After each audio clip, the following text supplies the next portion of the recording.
Welcome to the Anderman Strip in Jamboree Heights. This is a revegetation project being organised by Jamboree Residents Association with a lot of assistance from residents and friends, local businesses, Department of Main Roads, BCC and more recently the Wolston Centenary Creek Catchment Group. Considering that JRA was a new association with little finance, this was a bold and ambitious project to take on. The Anderman Strip is approximately 450 metres long, 16 metres wide, or approximately half a hectare. It is land controlled by Department of Main Roads and is situated between the sound barrier of the Centenary Highway and Annerman Street in the suburb of Jamboree Heights. As you can see, the strip comprises a steep roadside batter with decomposed sandstone and an earthen drain through the middle. Little or no topsoil exists. Local environmental group CDEA visited the site and identified 10 weed species in existence. The drain basically is the headquarters of Mount Omni Creek that was rerouted with the motorway construction in the early 1960s. The catchment receives runoff from the motorway and parts of Cinnamon Park, approximately a half a square kilometre of catchment, and fed by two separate storm pipes under the motorway. DMA, Department of Main Roads and BCC in the past were jointly responsible for maintenance. However, this was not occurring and many residents have turned the strip into a backyard dump. Over the years, much debris had also washed in from the motorway and Cinnamon Park.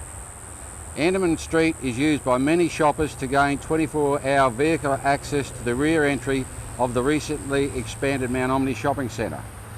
JRA was formed in 2009 as a direct result of the disturbances to residents when this building project was being constructed.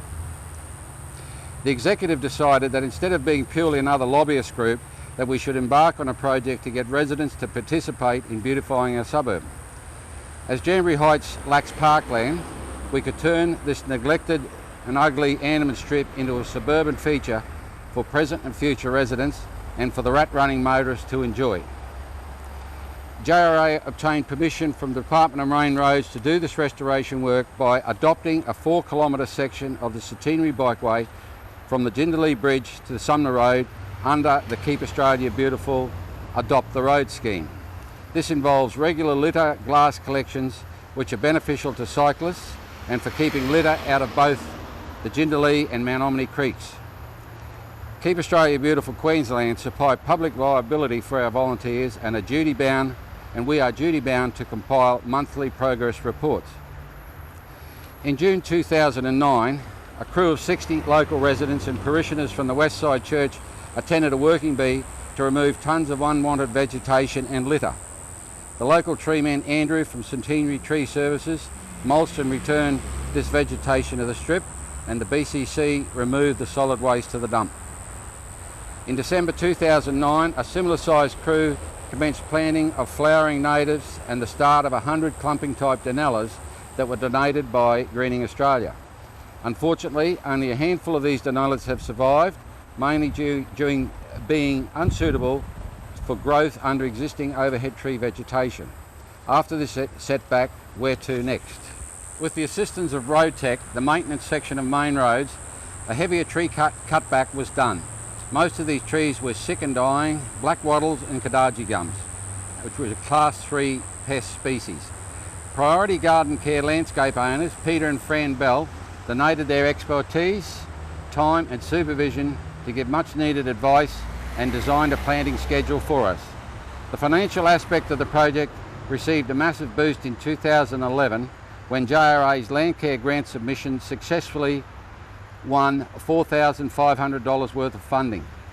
Statewide, only 24 associations out of 400 were successful with their application.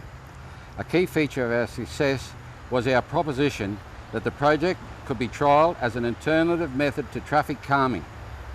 From favourable comments from our volunteers are now receiving regularly from motorists from neighbouring suburbs, all indications are that this goal is being achieved. Serious planning commenced in May 2011 has been ongoing ever since, to the point that now 1,600 trees, bushes and ground covers are flourishing. Each plant required the boring of a suitably sized hose in the decomposed sandstone and the injection of commercial grade soil, fertiliser and water retention crystals. The trees required staking for erect growth training. A small petrol-driven water pump was purchased with 400 metres of 1-inch water reticulation pipe to deliver water to the new plantings. Water is collected in a 40,000 litre catchment pond to the north and delivered to 3 1,000 litre holding tanks along the strip. Weeding is another time-consuming task. To minimise this duty, the beautification team is in the process of placing heavy mulching along the full strip. This could require up to 20 truckloads of tree chippings. They are being supplied by local tree cutters and the BCC timber tree cutting crews. The strip has various segments of plant types. 80% of all plants are predominantly flowering natives. The rest are non-intrusive exotics. By design, 4 different species of barrier trees are in place to hide the ugliness of the timber sound barrier.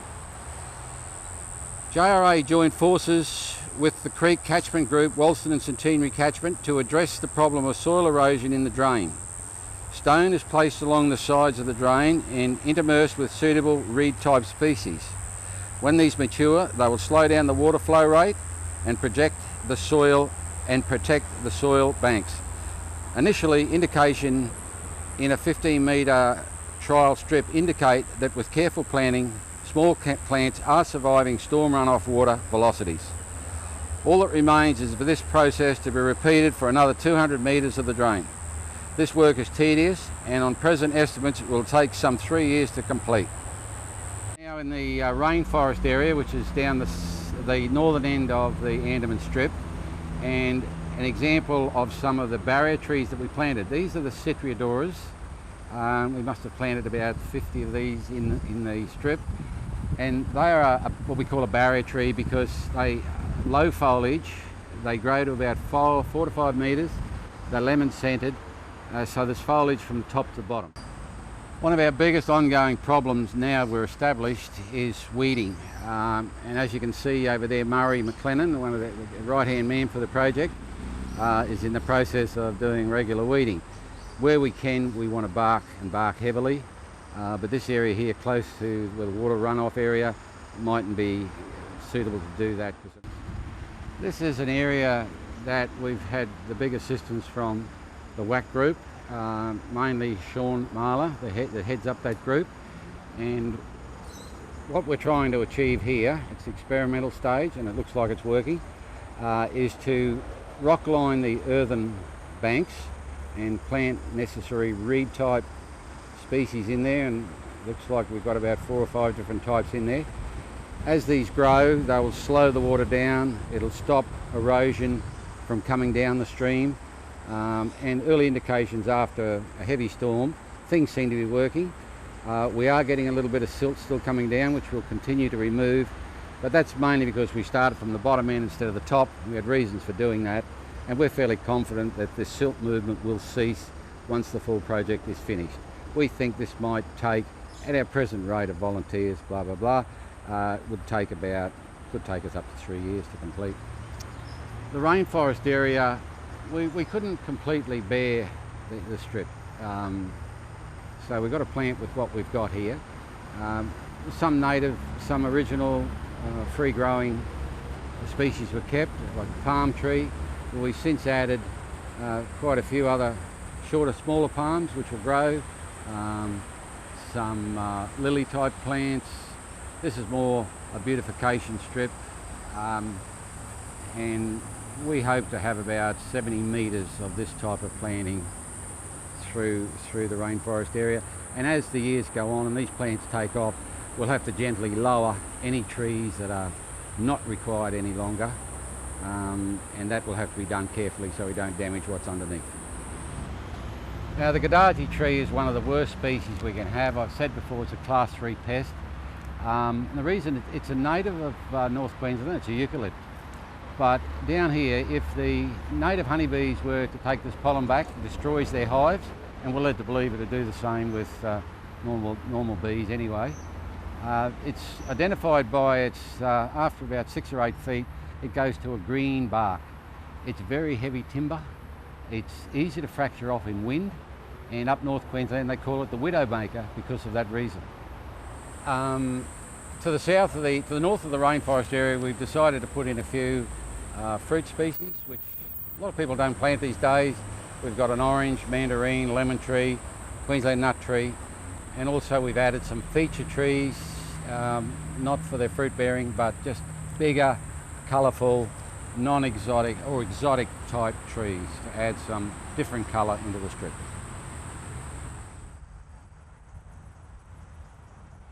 This area we call the chicane, the Eberl Street chicane, and prior to our involvement there was just grass on this. It was one of the first areas when, in the days when we didn't have funds, the City Council come to our assistance and put in 200 plants in this lower area, and that gave us a good start. It showed people that we're about to do something.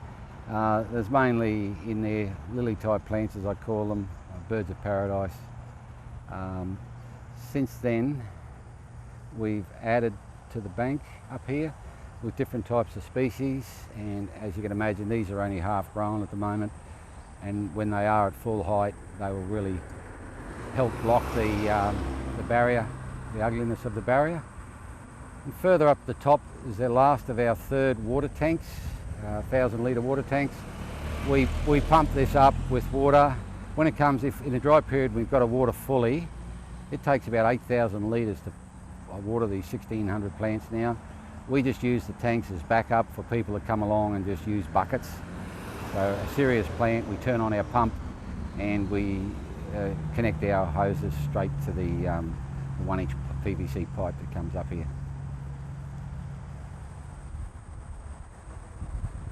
In this piece of land here we've extended the garden, rock garden, and we've planted some pine trees, which they'll grow to about 5 or 6 feet, bulby at the bottom to help protect to hide the ugliness of the barrier. And in the middle we've planted these, what we call agapanthus, black and white agapanthus, and they took off real good. And further up we removed other species and replaced them by springtime. What's he looking at?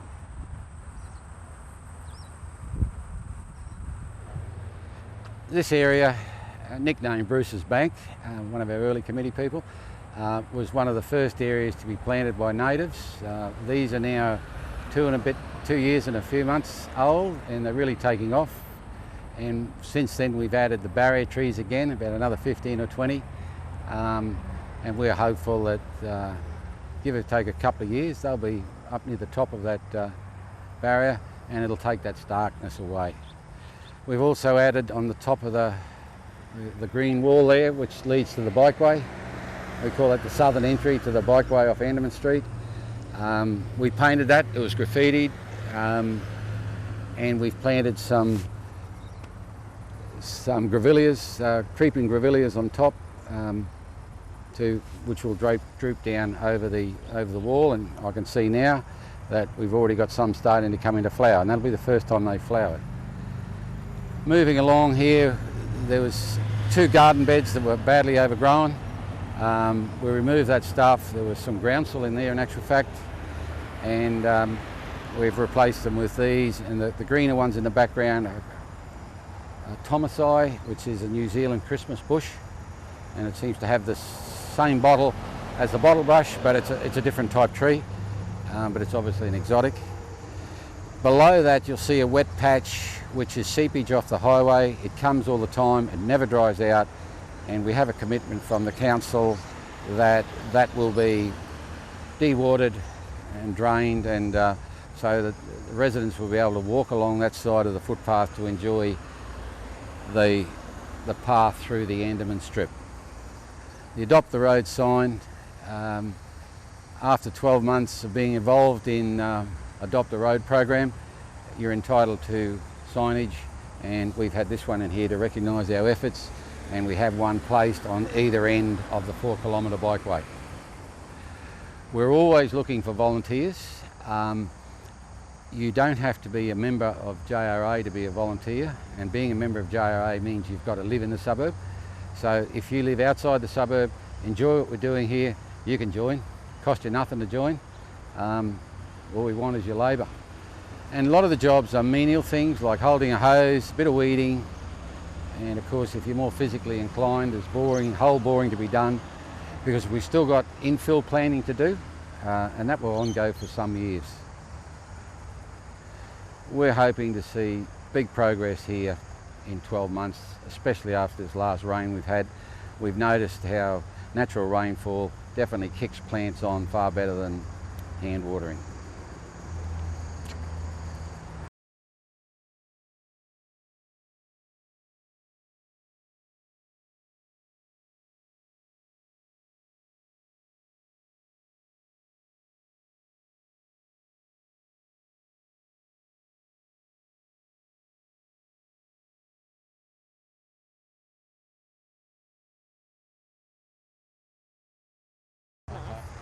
We've planted a bottle tree here. We got it at a good price from a supplier up Whitcott Way. That cost us $200, and half of that money came from a donation from one of our residents, and we've identified that as the 4th bottle tree in Jamboree Heights. There may be more. We have another 3 smaller ones about to go in the next month or 2.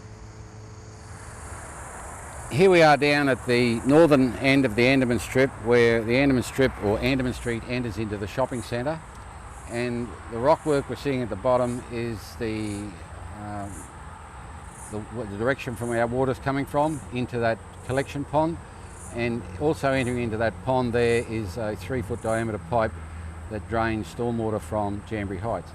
In heavy rainfall time, that pipe comes out there 99% full, and it shoots a jet out there, mixes with our water here, and the whole thing eddies around. Before JRA got involved, this area was just covered with silt.